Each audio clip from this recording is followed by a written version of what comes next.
Good afternoon, everyone. Hello and welcome to the Made in New York Animation Project Mega Group. My name is Linda Sylvester and I will be your host for today. The group is scheduled to run from 3 to 4:30 p.m. But before we begin, let's go over some information about this webinar.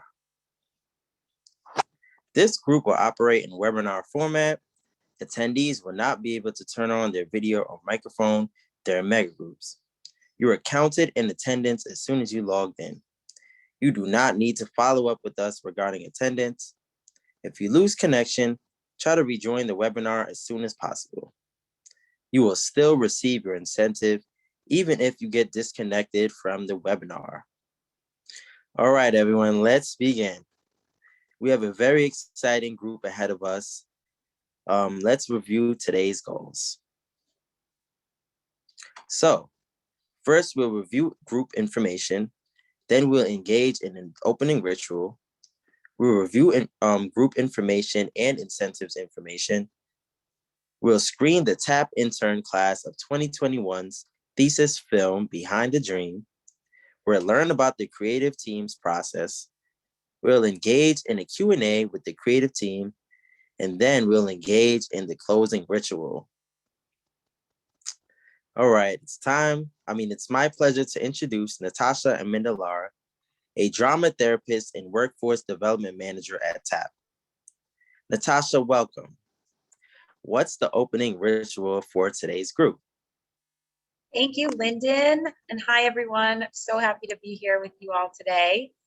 So in our TAP groups, we always start together with an opening ritual to help us enter into the space and really start the group off together. So today, we want to know what is one of your personal strengths? We know that we all have so many strengths and positive qualities that we bring to the world, and we're encouraging you for today's opening to think about one of those strengths. How would you name that personal strength of yours? And in order to answer this question, you can go directly to the chat. You'll see that there's a link that just appeared in the chat. If you click on that link, you'll see our opening question, and there's a space for you to type in your response. So go ahead and click on that link in the chat now, and you can enter your response. And Lyndon and I will wait to see this community's words come alive. We're super excited. Can't wait to see these responses. Ooh. Oh, they're coming in already. Okay, I see collaborative skills, my mentality, awesomeness. Cool. I see thinking outside the box, imagination, understanding. These are amazing. There are so many great qualities in here. Patience. Open, organized, hardworking, generous, flexible, leadership, responsible, math. That's amazing. mm-hmm. Problem solving, forgiving, never giving up. Yes, determined also. There's a lot of qualities like that. Responsible. This is absolutely incredible. We can just watch it grow. It's really amazing to see all of our strengths of this community together in this collective image. How awesome. Yeah, really great to see this. Really excited to, read these words off. They're moving pretty fast. Yes, some science and math in there too. Very cool. Diligence, flexibility. Communication. Critical thinking. So awesome. Thank you all so much for contributing to such a rich opening ritual and contributing your personal strengths to the community. Thank you. Thank you so much, everyone. Before we get into our screening and guest speaker portion, let's review some information about the summer mega groups and incentives. So group information The summer mega groups will run from July 14th to August 18th. Mega groups will be held on Wednesdays from 3 to 4:30 p.m. Every week, TAP will introduce you all to a guest speaker from the animation industry, and you will have the opportunity to ask them questions by using our Q&A feature in Zoom.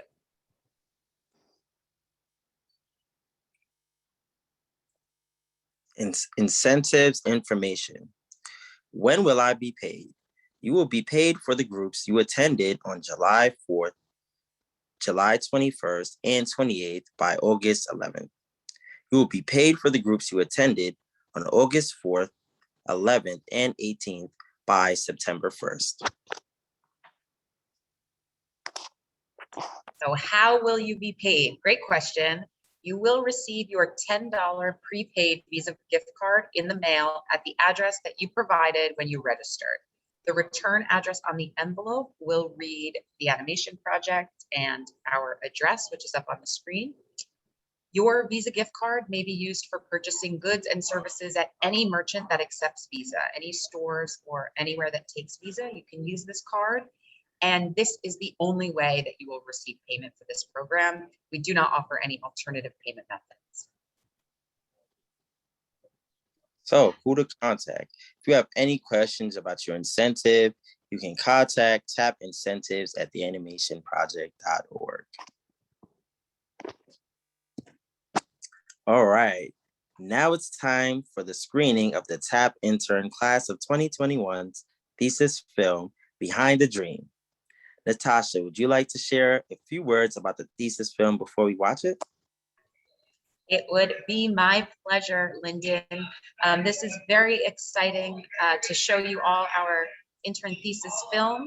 So during our 9-month internship program over the last year, the final 3 months, our group dedicated to creating a collaborative thesis film together. So 30 of our TAP interns collaborated on the production of this film. And throughout this process, our TAP interns had the opportunity to focus their 3D skills in a specialized area of the pipeline while collaborating with the entire team to bring a concept or an idea for an animation all the way through design to completion. And incredibly, this was all done by working together remotely.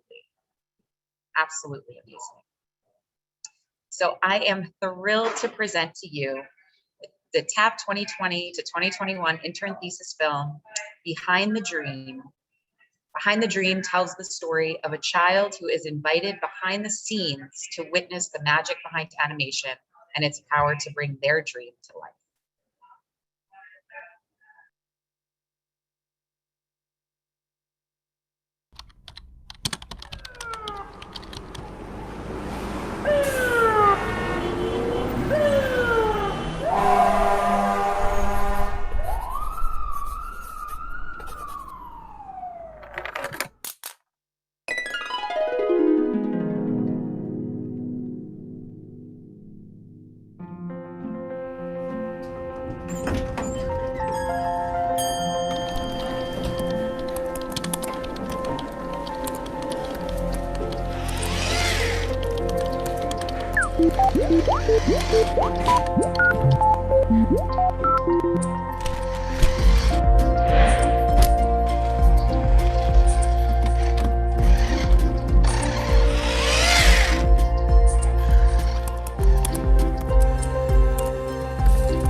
absolutely incredible.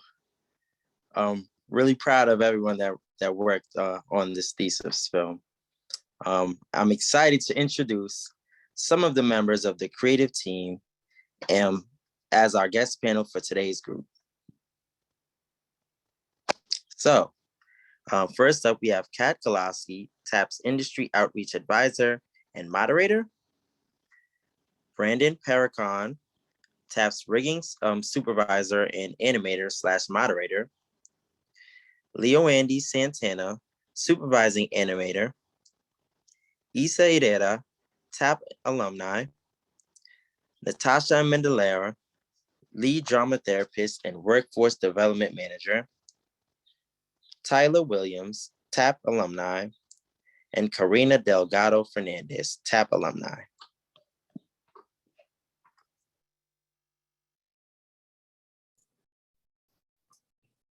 Thank you, Lyndon. Welcome, everyone. So I'm Brandon. I'm going to be co-moderating alongside Kat for today's interview. Yeah, I just wanted to start off with some quick questions.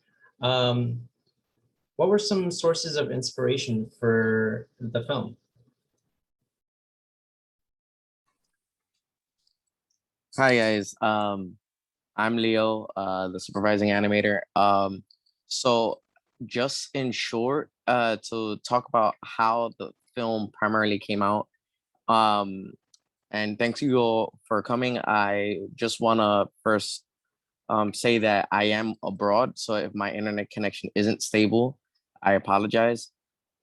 So we tend to have this office hours and where the interns can attend to ask their questions and get more feedback on their work during that time. And I don't know if Tyler, you want to speak on it, but a conversation came up about how cool or how cool it would be to work on a film together, and that kind of sparked an idea. And Tyler can speak more on that, on how it came up. But the concept of the film has always been to more or less showcase how a film is made. So if you rewatch it and you can see each stage taking you through the process of the film, it was a nice way of both teaching, but in an entertaining way. To hop onto what Leo said, I think this film was a great way of just like showcasing what we've learned throughout the kind of 6 months being an intern with TAP. And so each person would have a designated role, and we decided that this concept would have a great way of just like showcasing each intern and everyone just having a hands on it. So making these characters we kind of grew with these characters in the sense of that.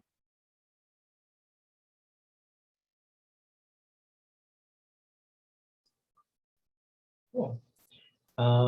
I'm glad to hear that all of you had some good experiences working with this. Can each of you please just let us know what are your most favorite scenes that you worked on in the film, or just in general?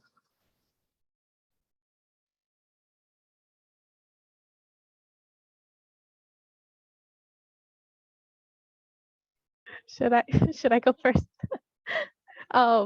I worked on my initial role was to do 3D animation. So I've gotten two scenes, which was the first scene that we saw with her in the bedroom, and then the second scene was the last scene, which was the green screen room.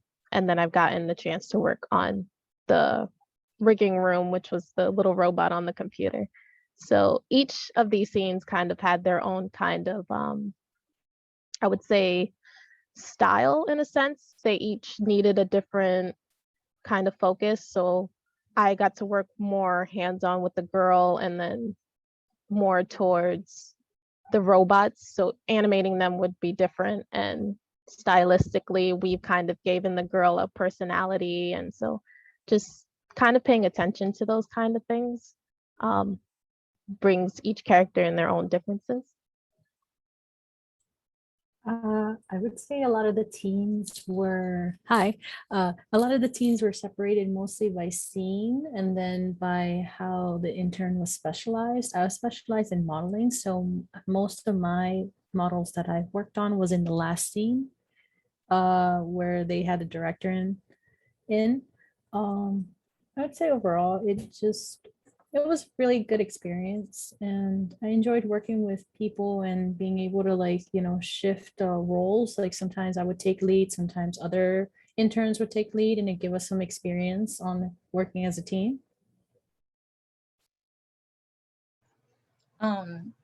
Hello, I'm Isa. I worked on the scene in which the texturing was happening. So I helped with the rigging and animation of that scene. I do believe it was a good opportunity to communicate and learn how a team works while people were still learning and specializing on what they were actually interested on. So that was really nice.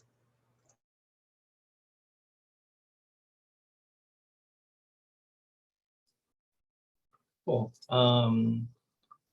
Kat, do we have any incoming questions from the participants? Yes, and actually, Brandon, that's a really good point. For those of you who are within the space, we'd love for you to sort of, send through your questions about the experiences or any questions you might have about this particular exciting project, or any particular questions you might have for those who have contributed to this wonderful, wonderful piece of work. We don't have any immediate questions just yet from the Q&A. I'm not sure if you want to defer to some of your original questions, or if you'd like for me to pop in as well. Well, if you have a question, you can go on out there. If not, I can continue. I have more. I might sneak one in just because I'd love to. And although you're doing such a wonderful job, wanted to get a sense from your perspective. You've each contributed such wonderful components to this particular project. What did you find the most challenging, and what did you most enjoy? Sorry, this is like a two-parter, but just conscious of that, and would you do it again? So who would like to go first? I don't want to call on anyone. I could go first. Can you repeat the question one more time, though? Well, I probably should repeat the question just I'm because sorry. I have like 3 different questions in one. Would love to get a sense from your perspective. Maybe let's just one. What did you find most challenging about your experience in collaborating on this project? Definitely the learning new things, but it wasn't a bad kind of challenging. It was like a take it step by step kind of challenge, in which sometimes you're going to get frustrated, but the more you do it, the more you'll enjoy the process, I would say. Yeah. Thank you.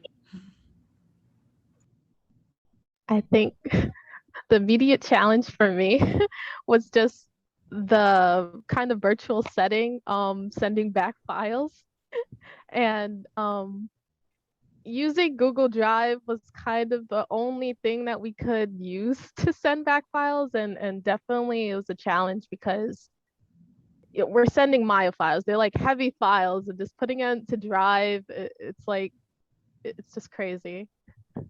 So it's the kind of storage situation with that, but we've worked around it. So I think we managed to find a good filing system. I would say a lot of my experience was mostly trying to overcome imposter syndrome, because like a lot of that I have like not the best confidence in the world, and trying to combat while still trying to do the best work you can has always been a struggle for me. So I would say, like, yes, you would have trouble with files and stuff and like all the technical parts, but it's mostly me feeling very stressed out in my own dilemmas of overcoming. But overall, I think, like, if we're talking about technical stuff, I would say maybe mostly for me, I would say like I had the most trouble like modeling a camera, because I'm just like looking at a picture, I'm not watching any tutorials, I'm just like seeing how it is, having it in different angles from 360 just to get a good amount of like a good decent model. But you know. Thank you for sharing your vulnerability, Karina. And I can say without any hesitation, no matter what stage of your career you're in, we all experience bouts with imposter syndrome. I know that I relate to that quite a bit. Brandon, before I hand it back over to you, it looks like we do have a couple of questions filtering through off the back of our announcement to throw some in there for our wonderful participants. Naomi would like to ask, and perhaps I'm not sure, Leo, if this is more for you or for the rest of the crew who would like to jump in first. How was the process for pitching this idea? Would anyone like to jump in?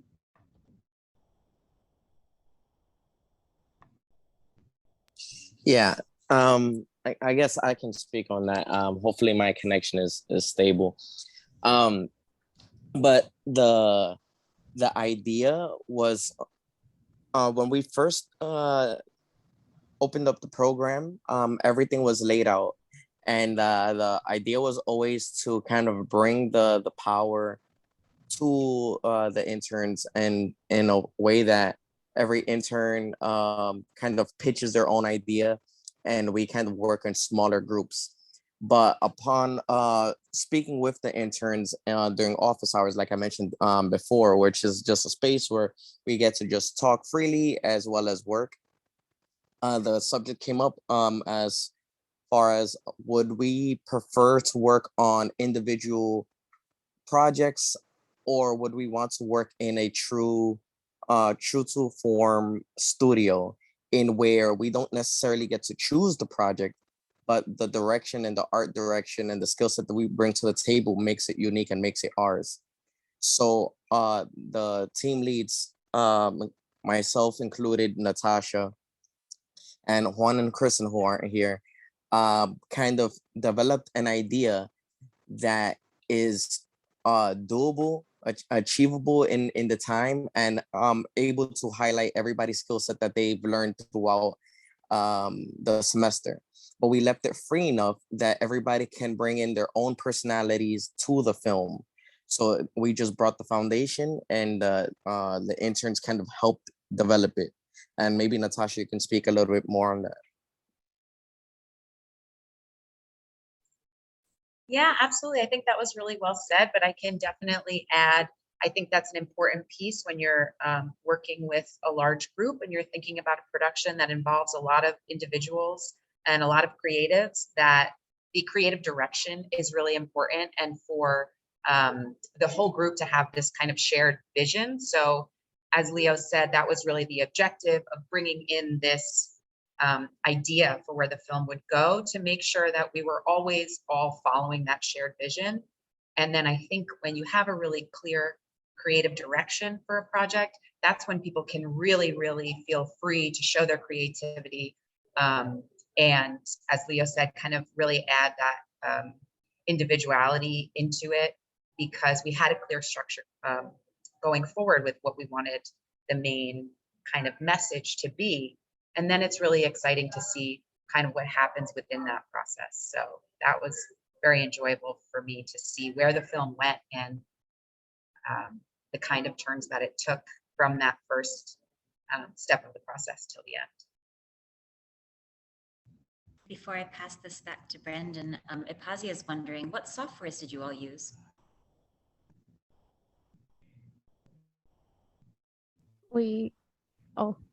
Quickly, it's not, I wouldn't say studio standard, but mostly Autodesk Maya would be your 3D software that you would use to either animate or 3D model.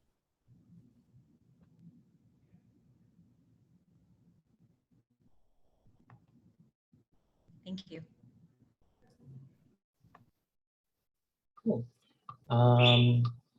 So another question I have here is bringing it back to it was briefly brought up, working remotely. So what were some other difficulties that came up with working remotely? And also, as a second part to the question, were there any memorable moments that you shared with your colleagues while working on the film?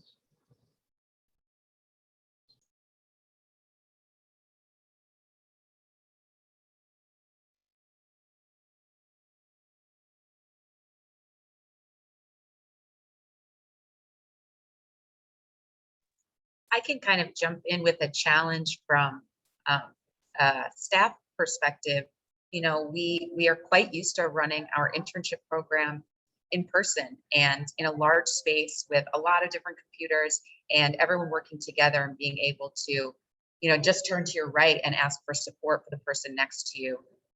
Maybe they're doing a totally different part of the pipeline and you need to know how that's going. You could just shout across the room and ask. And as facilitators, we could walk around the room and really in real time see who needed support. And because it still is a training program and folks were still learning these skills, of course, there's going to be obstacles and places where you get stuck technically. And those are the moments that I really wish that we could be there in the room together, because it might be a really simple fix that someone can help you get through really easily. But if you're on your own, you might not see that fix and you might stare at the screen for quite longer than you need to. So that was definitely a challenge, but I think it increased all of our communication skills in the end, because we really had to find multiple ways to communicate and make sure that we were communicating all the time. I definitely agree with Natasha. A lot of us come with different skill sets. Some people who never touched 3D at all, and to some people who have been to school a little bit, are in school and doing the 3D software. And so like most of us were either like coming to office hours or asking each other, because we did had to create a Discord. So like when no one can attend the office hours, we would just ask each other. And some of us are a little bit better than and are willing to help us with like technical issues. And I want to shout out to Tyler. You're a real one. I have to agree with Karina. A lot of problems were either small or just very technical.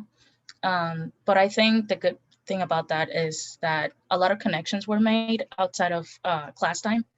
So you get to know a person through other social medias like Discord, Instagram, while asking the same questions or different questions. So you kind of get a sense of that community and togetherness through the project. So that's also really nice.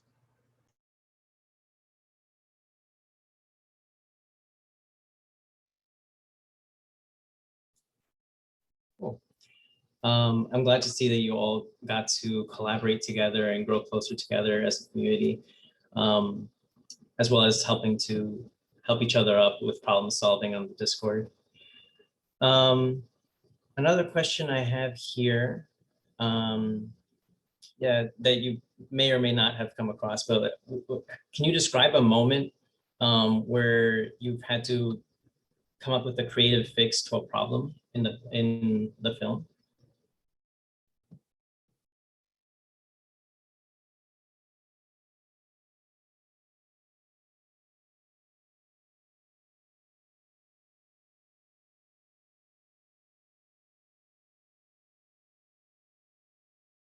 Speaking to it, I know that the rigs were updated quite often, and I know that my rig kind of messed up sometimes.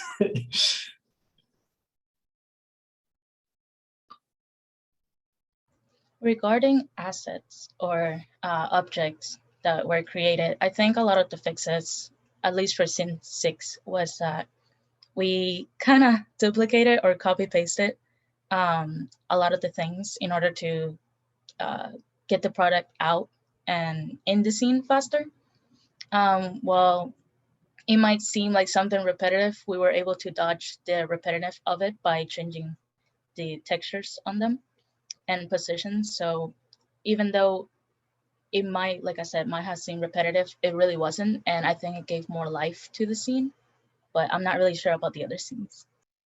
Well, speaking of my scene, mostly I guess we would just take on other like other roles if we're done. At least my scene was like, I didn't really experience any problems per se. So like I was able to complete most of my stuff, and I literally offered to help with other scenes like scene 1 if they needed extra help with little models and stuff. Sometimes they would take some models from other scenes and like bring it to another scene if the object is needed. So, but overall, I would say aside from that, maybe organization, because in Google, like in the Google Drive, sometimes there's like a million folders of similar things and you don't even know where to put where. So that was like really confusing. But yeah, overall, I think it's been pretty, I didn't think it was that much of a challenge. And most people are willing to step up when we needed it. And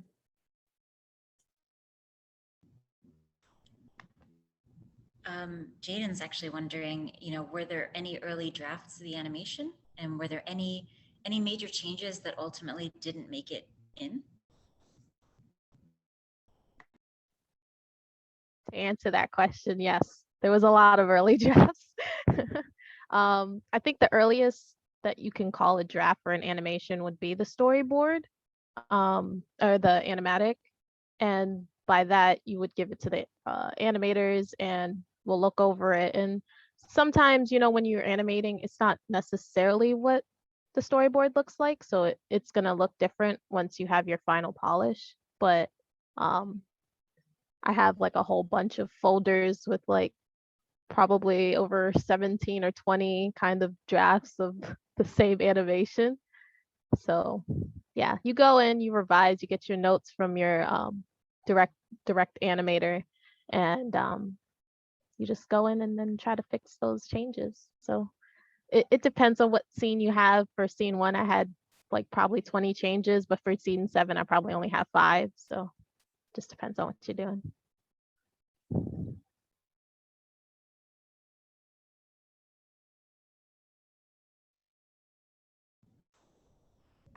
Nabi's also wondering, what step in the process took the least amount of time for each of you, and which step took the most?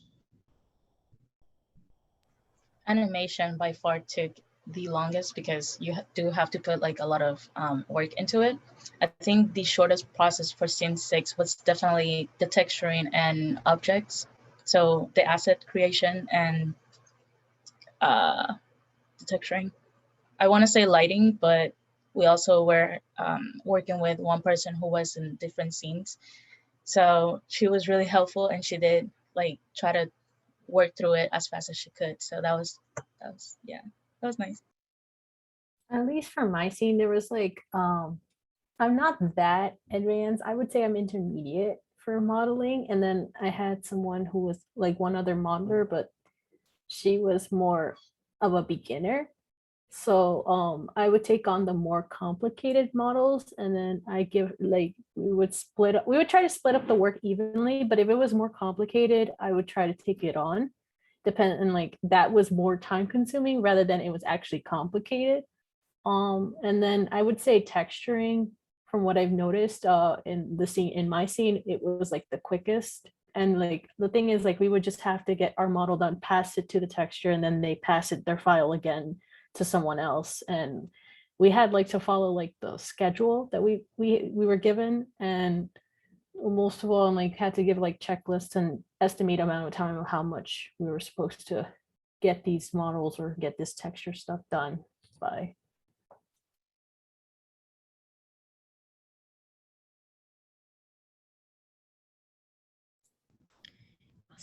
Oh, sorry, I didn't want to step over you, Brandon. You can give another question. Oh, I'll sneak one last question, or one for the moment last question. Miriam is wondering if you could go back and do something different to the film, what would you change, if anything? It's a great question as well.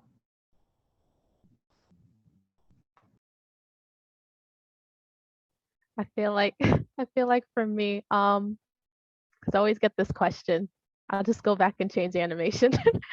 It's like, for me, I feel like I done the thing, but I can improve on it more. So I would definitely go and make my touch-ups for that. I agree. I feel like as animators though, we do have that nagging thought always that we can always do better, even if that is our best at the moment. So definitely the animation, but I understood that, I was at that skill level at that moment. And maybe for a month from now, I'm gonna be in another level. So yeah. I don't know if I have anything in particular. I would say maybe I would have loved to done more scenes at that moment. That's the most I would say. But like overall, I don't. I mean, obviously, I'm still learning and I'm learning skills, but I'm not beating myself up for that part.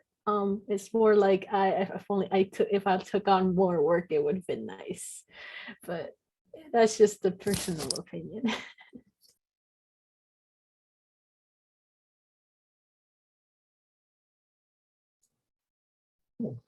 Okay, so I have another question here. What were some important lessons that you learned while working on the animation or production of the film? In regards to either like the pipeline, it could be technical or just organizational, things like that. Communication is absolute key. I was gonna say the same thing. It's important because you need to know what's going on. If you have questions about like what you need to do, you should ask them. If you need help, you should ask. It lessens the problems in the end, because there'll always be problems in the end, but you don't want more. So just always ask questions and never be afraid. Again, like we were all at different skill levels, but we never set ourselves aside to say like, oh, we're this or we're that because we're different levels. No, we were a team. We helped each other when we needed it, and we all got the job done pretty much to the same caliber. So it's like you can't tell. Yeah, I would say I definitely learned a lot.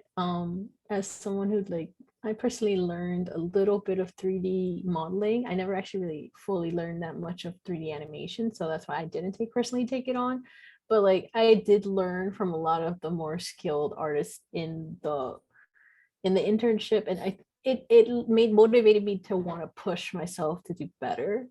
I know there's beginners who were like a little bit hesitant because they didn't have the foundations, and like that is hard to fill in the gaps because we are a different range of skill sets, and it's not like it's completely from ground zero. We did had some like tutorials and training before we did the film, so like at least everyone had some form of idea how to do the film itself, and then anyone who had additional skills were able to contribute. So like some people who are good at video editing or drawing or storyboarding or visual development, and they were able to contribute into additionally to the 3D stuff.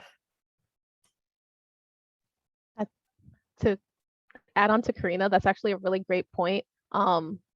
People made it known what their skill sets were, and because of that, we were able to incorporate people into the film. Even if they couldn't do a certain thing, they still had another task to fulfill. So I think that was a great thing.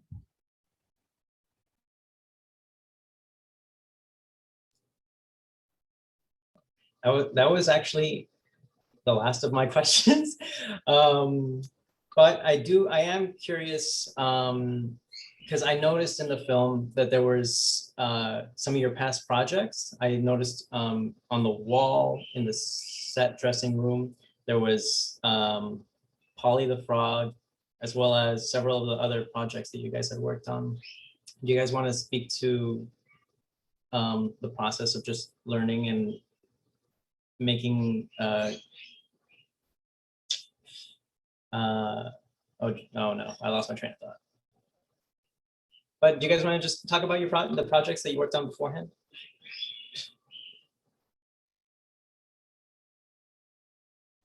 I don't think we worked on Polly directly. I think we just thought it would be funny to put in a little cameo of Polly and then some modeling aspects. But yeah. I think I understand your Yeah. question, Brendan. Oh, I'm sorry. No, go ahead. I think I understand the question. Basically, I think the question is how those projects help us end with the thesis film. if that is the question, then I think the previous projects kind of gave an opportunity for everybody to kind of decide what they liked and didn't like. Those decisions were very important early on for the making of the thesis, because if somebody didn't like rigging, chances are that they weren't going to enjoy it. Therefore, it was going to be passed on to somebody who will actually enjoy it. And I think that really helped the thesis at the end. I would say a lot of the we did had suggested to put like some of our projects, because we did like I think about like 4 projects, I believe, and like Polly was there because we for fun we wanted to try to do the walking cycle. Not everyone tried it, some people did, and then some people most of the groups are like split into 2 technically. One was more of compositing, like texturing and like lighting and stuff, and then the other were like animation, modeling, and rigging. So like it just depends on who you're talking to. Their experience is slightly different.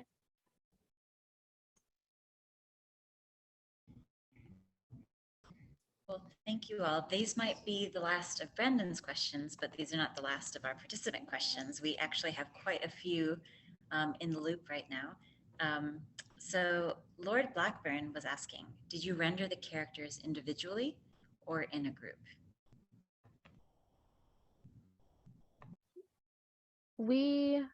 I think we rendered them individually. I think some of us, I know Issa had rendered a scene. I think you rendered the whole thing or the background, then did the characters. But there's different ways you can render out stuff. So what we did for scene 6 was we did render the background since it was needed for editing. We needed that first before we actually finished the characters. And while somebody else was doing the editing, I was finalizing the animation. So I know for sure we did render the background first and then the characters. I actually now have a question that's directed pretty specifically to Brandon. Abazi is wondering, what exactly is rigging? Okay, I can answer that. So rigging is a part of the animation pipeline that is essentially the process of creating bones and inserting them into your characters or props. When I say bones, I mean essentially points in the body where the character can pivot. So an example would be the shoulder, the elbow, each of the knuckles on the finger. And a good knowledge of anatomy is helpful for rigging.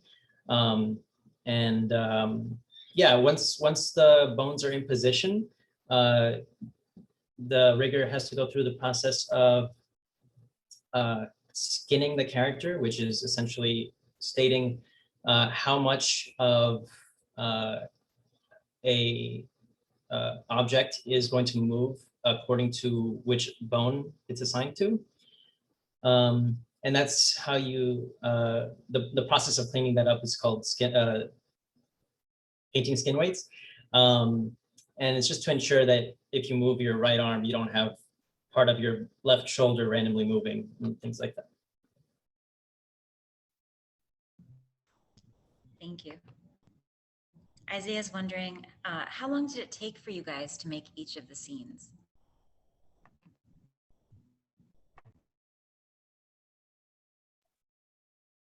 I think to answer, we had a schedule, and each, I think like 2 weeks, it would be modeling needs to be done by this time or animating needs to be done by this time. So we went over a little bit, but animation probably that took the most time. And again, it's like it depends on how your scene is going.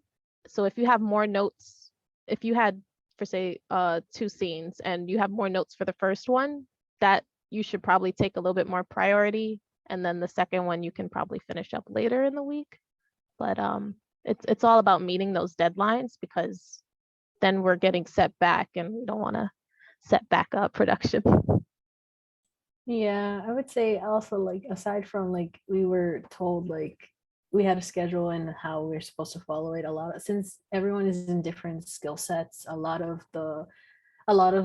things that would take longer than expected, which is fair because you're learning while you're doing all this. And sometimes if someone's still struggling, someone else will pick it up or pass it on and leave off whatever they completed or couldn't complete, and someone else would complete it, and that's how we would try to get the film done over course.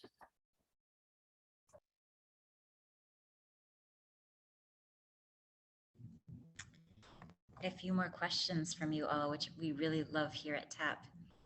The next question I'd love to ask is, Amanda's wondering, what was the symbolism or theme that you're aiming for throughout this animation?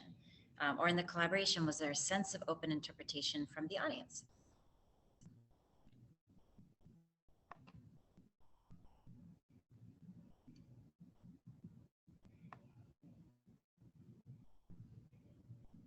I think the theme that we kind of was like thinking of was mostly going in towards just being your own creative and and of course we were trying to get across the idea of learning pipeline in the sense of through the eyes of our character. We chose her well, not her, we chose their personality as a they them to be seen as more of a, how would you say, more of a not anonymous character, but in that sense. So I think that's kind of where we were going with that. I would say a lot of the would be, at least the way I interpret it when we were doing this, is like capturing a childish wonder. Like every kid at some point wants to become an artist, and I feel like we did a good job capturing it. And like, and it captures like the wonder, like, oh, you know, what would it be nice to be a superhero, and like what would, like, you draw your little favorite characters, and then at some point like it would be nice, like how would you live it out. Like I'm pretty sure people have their own original characters that they draw from their own TV shows at one point. Like I think it's just like a good job of how, like, you know, being relatable in that sense. Personally, I got, other than the learning part of the film, I personally saw it as just follow your dreams, even if they seem very unrealistic. You never know where you're gonna end, obviously, but it never hurts to try, even if other people tell you, "Oh, this is just a silly dream."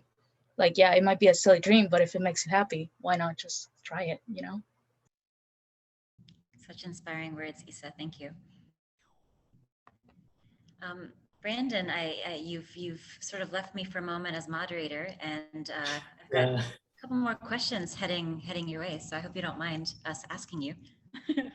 No problem. Naomi's wondering, they're currently learning rigging. So what do you like and what do you dislike about rigging? That's a great question. That's a pretty good question. Yeah. For rigging, something I dislike is something that's very necessary, which is just repetition. Having to go through each joint and label them accurately: shoulder, elbow, wrist, or sorry, left shoulder, left elbow, left wrist, then right shoulder, right elbow, right wrist. Just doing that constantly can be annoying, as well as creating controls for the joints. It is just a lot of back and forth doing the same thing. But something that I like about rigging is that you have the option as the rigger, if you learn enough, if you learn about scripting and automating things, you can create your own auto rigger, and you can kind of just make little shortcuts for yourself here and there. I know for myself, I use several scripts, some of them online, you can find online Comet scripts. They have a renaming tool that just allows you to select everything you want to rename, and you can search for key names and replace them quickly. So I just need to select all the left side and put search for left and replace with right. And then all of a sudden everything will be named correctly. As well as I have a script that I select all the joints. When I run the script, it'll create controls for me that have the same orientation as the joints. And that is useful as well. It saves me a lot of time. Thank you. We're getting a lot of really great questions about the programming itself and how your experience was within this this world that that led you to create this wonderful project. Ipazi is wondering, were beginners paired with more experienced animators throughout this process? I think opportunities were really open for each individual to make that decision of reaching out. I know a lot of beginners were very hesitant because they kind of put the more experienced interns kind of like in a pedestal at some point. And, you know, after some communication and talking it out with them, we kind of eventually got to this mindset of everybody's on the same level, even if it doesn't feel like it, because if you're lacking something, there's definitely somebody else who's going to come in and help you. So I think that really helped. Yeah, I think when we first started, we were given a fill out, like a little sheet to fill out what skill sets we want to do first. So you would choose from, you would rank it from your first to your third. So first being like, that's what you want to do, to your third, like, eh. So everyone had that kind of choice. And again, if you wanted to do something off, you would just make that known, and they'll the coordinators would try their best to incorporate your skill set. And just to round off the question, so prior to the film, like what was mentioned, there was a lot of projects that first would teach you so that were focused on beginners. Most of the earlier projects were beginner friendly, so no one gets lost.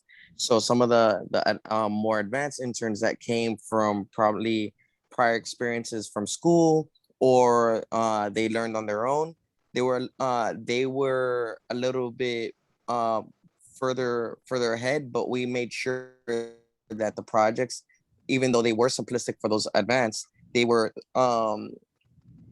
efficient enough so that everybody can learn from them.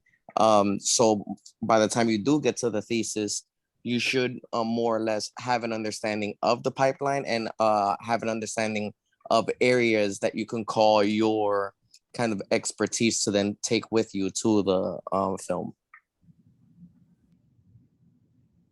Thank you, Leo. Ariel's wondering, are all of the TAP alumni expected to pursue a career in animation? And if not, how has this internship been useful to each of you?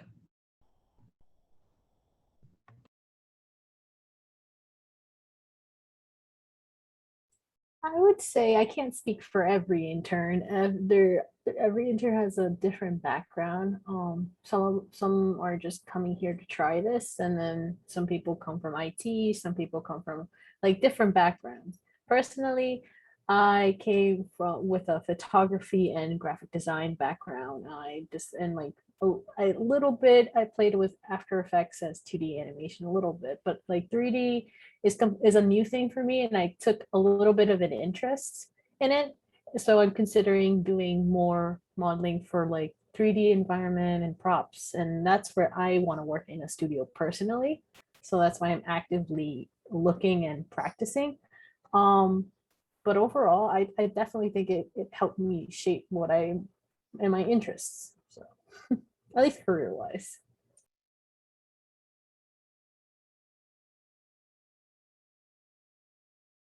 Yeah, I can't I can't say too much because I'm currently trying to pursue animation as a career. But I think this internship has helped me personally just get connected with a lot of professionals in the field that I want to go to.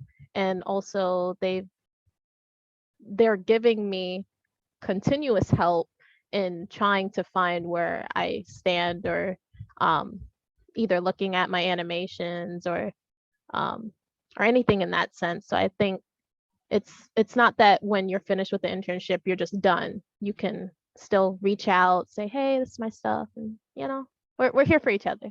That's what I love the most. Personally, I found the internship to be very helpful regarding what exactly you want to do, whether you want to continue or if you just want to change your career path as a whole. Personally, I found that I actually like animating and rigging a little bit more than modeling and texturing. So I do want to go into the industry, but yeah. So I'm not an intern, but I did want to add to this question. Because the interns get to go through each part of the pipeline, there are portions of it that can help for other career paths. For example, even if you learn modeling, I know that a lot of, I know of a artist who uses, he creates his characters in 3D, takes a rendered image and saves it into Photoshop, and then he beautifies it in Photoshop and does illustration work that way. Learning those skills can be helpful, especially if you're learning, if you're more interested in illustration and things like that. That has its place in the pipeline, where it could be concept art or texturing, and yeah. Very nicely said, Brandon. Thank you.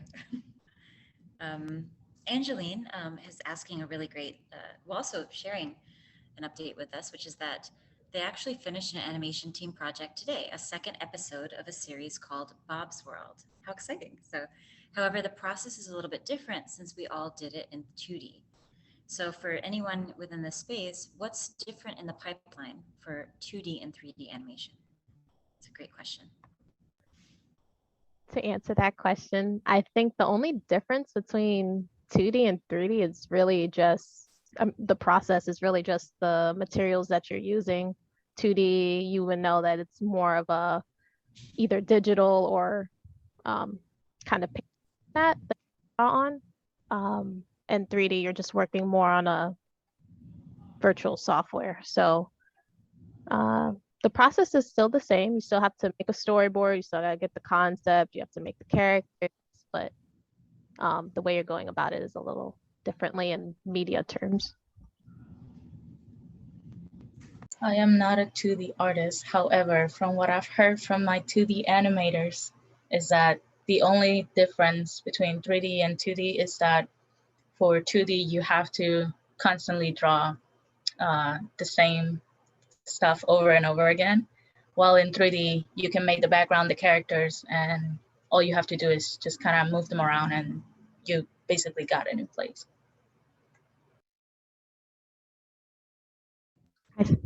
Oh, sorry. Please go ahead. Just to quickly add, but in this day and age, 2D and 3D just look the same. So if you're into that and you want to make like a mixed media, a hybrid of some sort, go all for it. It's super fun, and you know, you get like a different version of what you've expected. Honestly, yeah, I would say it's just a different medium. It's like, as somebody who has done 2D animation as well, the only literally difference is like one's more drawn or illustrated versus the other one. You have an actual model with the whole 360, so you can just like easily move the camera within the software anywhere, versus rather, you know, you have to draw in the perspective of what you want.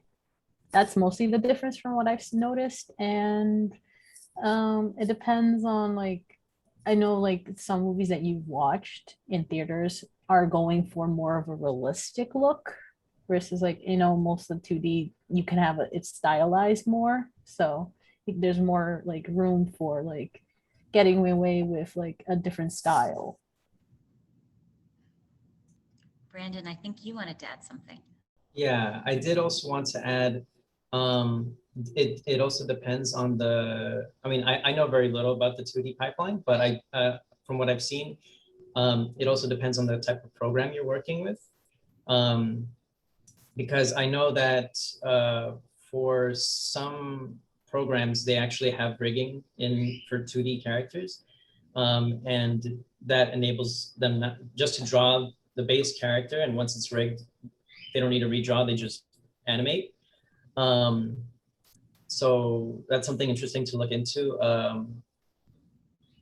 I can't name the program off the top of my head though. I think I- it was Adobe Character Animator or something like that. Yeah, like Flash animation, I would say look into that. They don't call it Flash animation. I think they call it Adobe Animate nowadays. Yeah. So as the resident animator and supervising animator, just to finalize the question, yes, character animate. You can also use Toon Boom. Toon Boom is very powerful. And actually even in After Effects you can add joints and you can animate with the characters. But the process is exactly the same. So for those of you who are aspiring animators, it doesn't matter what the medium is, whether you draw on Post-it notes or whether you pose the characters in a 3D software or draw them out on Adobe Animate. An animator is always an animator.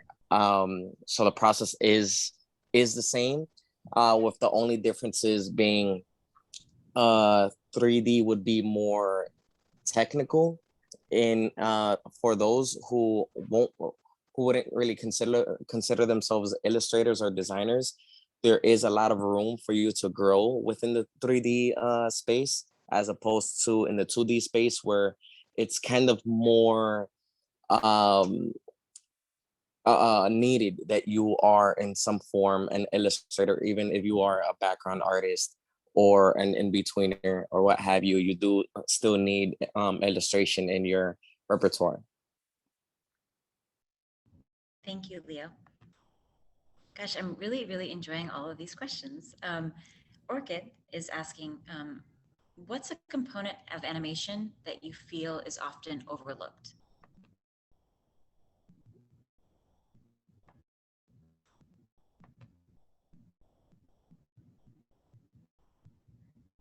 I will say the post-production. I don't feel like post-production people get as much praise and maybe recognition. It is still very important to the film to get it to the final stages. So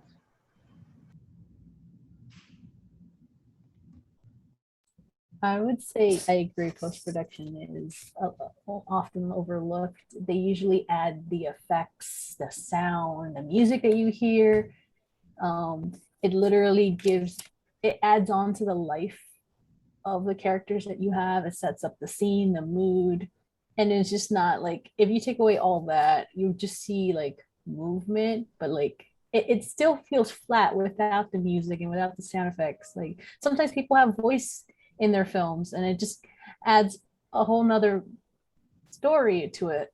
I don't know.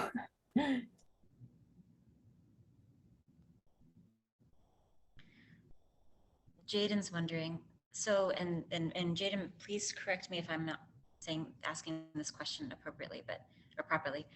So is the character a self-insert, and is that why they have no lines to make them a blank slate for the viewer to imprint upon?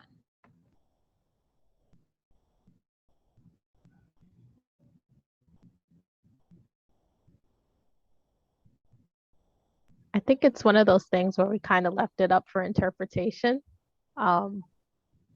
Another reason probably because we didn't want to do any voice lines, because then you would have to animate the lip sync, and that would have to be like an extra thing that the animator would have to do. So we just wanted to work with the body mechanics and not really have to sync. So yeah, I think that's one of the reasons. I would say, yeah, it's just more for, I'm sorry, more for interpretation. I don't think we thought that deeply about like, oh, it's like, oh, are we supposed to have, what do we want the character, because it is a they them, so like we wanted to try to stress out like they're their own person. We try to put a bit pieces of our own personality into like their backgrounds, like their room, their drawing style, and like posters that if you notice in the first scene, like a lot of the artists in our group literally drew those themselves. So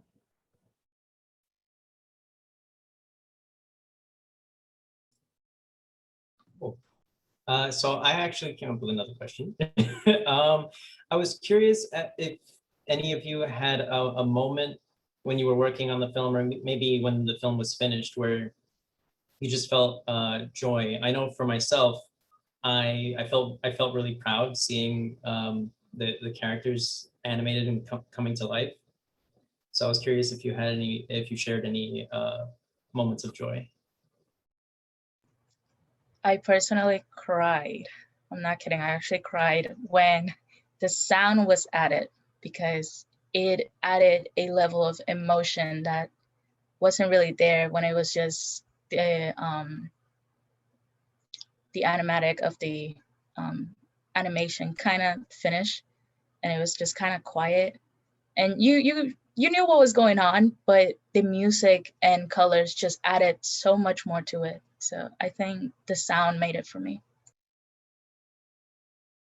I would say I love color. So like for me personally, the color, and then when we finally heard like the sound effects and the music, I just thought it was like, wow, it's really coming together, and it felt so unreal until we got the actual film out. And like personally, it's like my first film, so like it's like really like I'm blown away by how much work and how cool the people that I worked with are. Yeah, I'm always excited to see like the final composite because I know how hard we worked. And it's like, all right, it's time to put everything together, render it out, and have the final polishes. So it's like adding a cherry on top.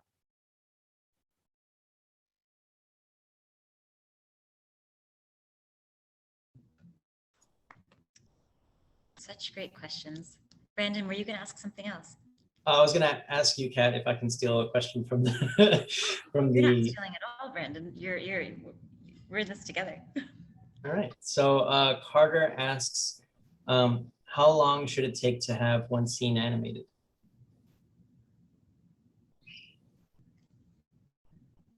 It really depended on the scene, I want to say. I know multiple scenes had multiple characters, so we needed more than one animator in a certain scene. But I also recall that there were a couple of scenes where it was just maybe like 2 characters or maybe 1. So I guess it really depended. Yeah, it depends on how fast you animate and also how many retakes you got to do. So I'm not an animator, but I've noticed and watched the animators show their work and get critiqued and notes for how it is. So like they worked really, really hard. So sometimes it's just a learning process. And I just like, I don't know how to animate myself, but like learning that part, like pieces of pieces, it was pretty cool. So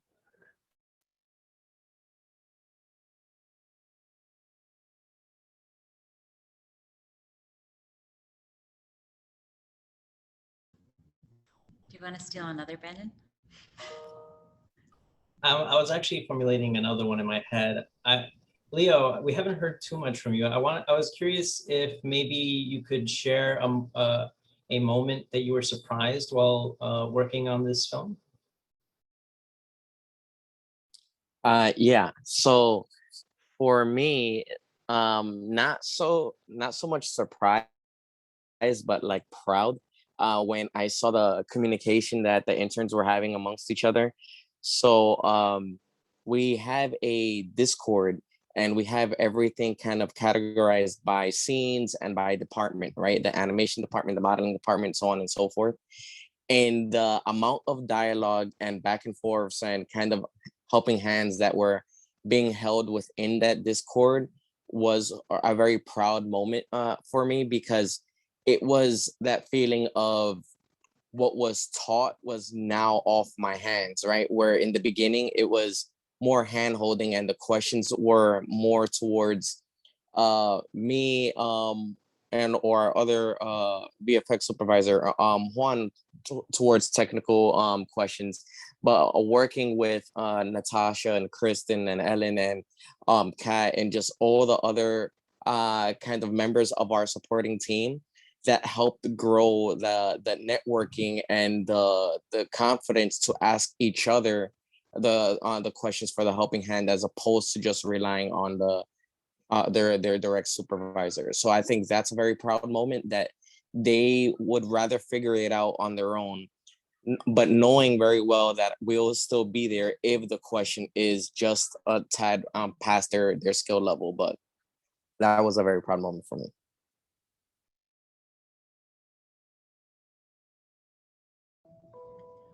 I do have another question from Orchid in our Q&A chat. They're sharing that they're learning 3D modeling, and I'll say this in first person, and I'm finding that I'm putting a lot of my own personal aesthetics into it. I know assets are a thing, but industrially speaking, are you expected to be able to emulate other styles? Yes and no. If you're trying to be a generalist, just do you, have fun. Chances are that if you just experiment and do something cool, somebody else is gonna like it. There's always people out there who are gonna see your work and like it, even if it doesn't feel like anybody's watching. However, if you're trying to go more into like the industry, like Disney or Pixar or something like that, then yeah, they still have their own little aesthetics and ways of doing pleasantly looking assets. So you can always try to copy or study rather their assets and just learn from that. But I feel like this is a yes or no question. Yeah, I agree with you, Issa. I think you should know how to do the thing, but also people want to see your own twist to it. When you go into an industry, I know from like an animation standpoint, you like say I want to go into Disney, I need to know kind of their style. Rather, if I were to go into any gaming kind of animation, I'll have to adapt to their style. So it's dependent on like where you're going. You're always gonna have to adapt to a style. But it shouldn't hurt if you have like say something really cartoony and then you have something that's super realistic that will be like, I don't know, something sci-fi. I don't know if it'll be different if you diverge a little too much, where you have too many cartoony things and too many, and they're like, I don't know what your focus is. I don't know about that, but I'll say yeah, just model, do your thing. I would say, well, just post a lot of from so far. I'm like in the process of like looking for other opportunities. From what it just depends on who you're applying to in general. Certain companies, I would just say recommend like maybe looking at the website of the company of your and like if they have like an social media and like how their voice is. Like sometimes they'll have work. Like for example, like they brought up Disney. Disney has a distinctive style. Pixar has a distinctive style, family friendly, specifically like very homey vibe. And you would try to emulate that sort of style. Certain like if you're working in like visual effects, like compositing, and they tend to like lean more towards realistic. So like the more realistic your textures and the way you can do your explosions or whatnot, the better. It just most people are like it just depends on what position you're applying to. And I would say try doing towards what your skill set is and build off of that. And overall, I think you guys can do it. Ariel's popped in with a question, and naturally I want to defer to you afterwards, Brandon. Ariel is wondering, generally, how often does a scene have to be revised before being approved? I'm wondering if I can share my screen for this one. Ooh, please do. Okay. I was share. share my little immense file here. For this, so this is basically scene one of the bedroom scenes. And let me see.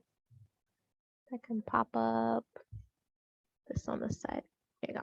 So basically you would start off with making a blocking kind of when you're doing your animation. And so I would make just like a little quick video of me and then what I want to do for my animation. And this will all be on Stepped. And it's just a really like kind of like a rough draft like you would do for a drawing, but with animation. And I'll send that to Leo and he'll say yay or nay. And then I'll go back and fix it again. So I have like all these first passes into kind of working with the girl character in this pencil and trying to get like the timing right. So you have a certain amount of frames and I would have to work within these kind of like 6 seconds of the animation. So then you have your second pass, your third pass, and then you kind of work up to a close to final. And then this is where everything kind of goes into a spline and a more not close to polish kind of thing. And then I would get my final. And the girl character, I had to change the model with the version. And we'll just have to basically work in that kind of layered method.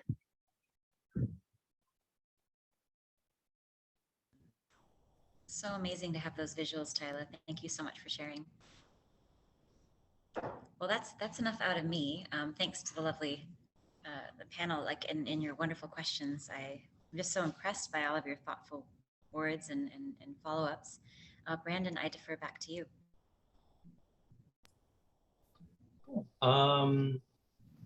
So I see we still have a little bit of time left. I did also want to talk about that previous question with the revisions before the scene is finalized.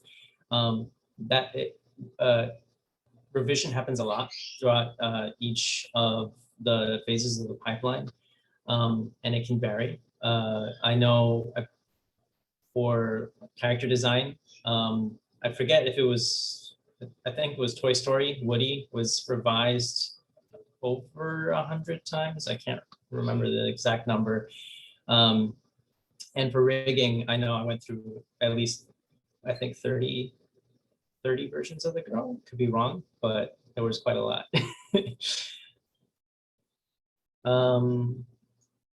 But yeah, should we hand it off to Lyndon? Thank you, Brandon. It's been such a pleasure co-hosting with you, or co-moderating, and also having you answer these very important questions from our participants. Thank you. It was fun, and sorry I'm new to it. Oh, you're wonderful. You're all so wonderful, and it's been such a pleasure sharing this space with you. And so I guess we'll, as we like to say, pass the baton on to the lovely Lyndon and the equally lovely Natasha. Thanks, everyone.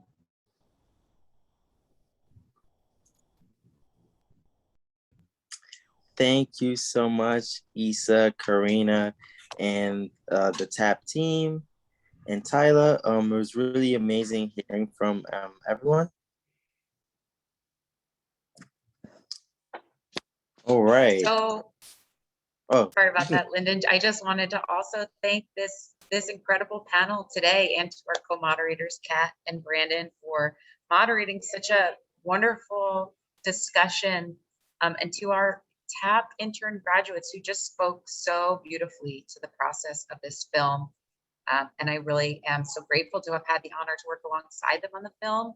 I also just wanted to kind of return to one of a really, really amazing question that one of you all asked just about the program in general, and just add in that, this internship program can be an exploratory program for someone that really loves art and loves 3D animation, but doesn't really know where to start. And at the end of the intern program, they may just have a clear idea of the direction they want to go. Or it can be a program for someone who's got one foot in the industry and just really needs that additional push to make those connections and get a position and network and refine their skills. So I thought that was such a brilliant question, and I thought that our panel did a really lovely job of explaining how everyone comes into our program with different skills.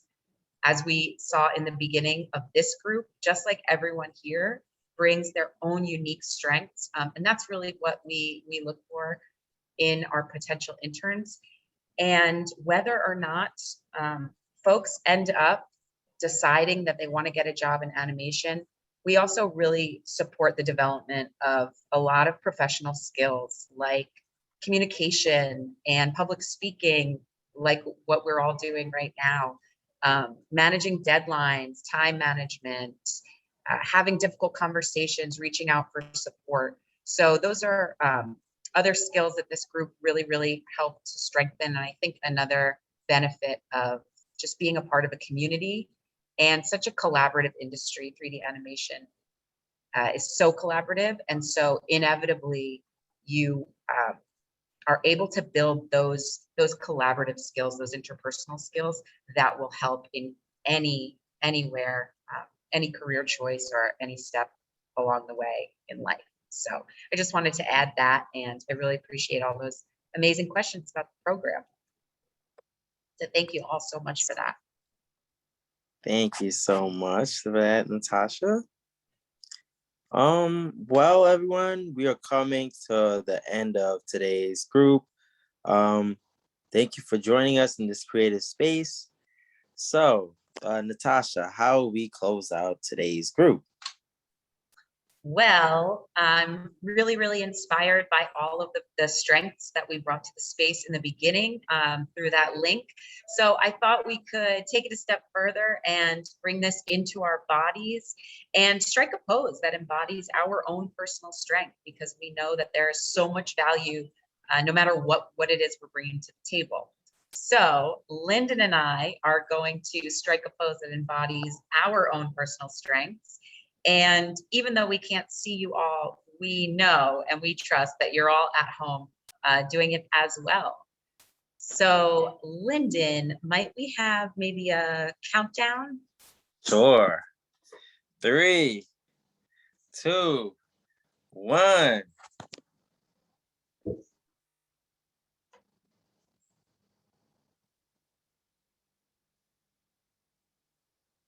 Beautiful. Very nice. Lyndon, what was your strength that you were embodying? So my strength was confidence. Oh, I love it. And I love how your pose really reflected that. I was trying to communicate kind of a head and a heart combination, compassion and intelligence combination. So nice. I could definitely see that there from that pose. Awesome. Well, thank you all so much for being here, for being in your poses with us. Hopefully we've all shaken those off now, and that we can really lead this group and have a really strong understanding of what that strength is that we bring to any situation we walk into. That is ours, and that cannot be taken away. So really amazing to learn about all of those from you all today and from our team, our alumni team. Well said, Natasha. Looks like we've come to the end of today's group. As always, please remember to stay connected with TAP through our website as well as our social media. And thank you for joining the Made in New York Animation Project Mega Group. Bye, everyone. Thanks for coming. Thanks so much, everyone. Have a great day.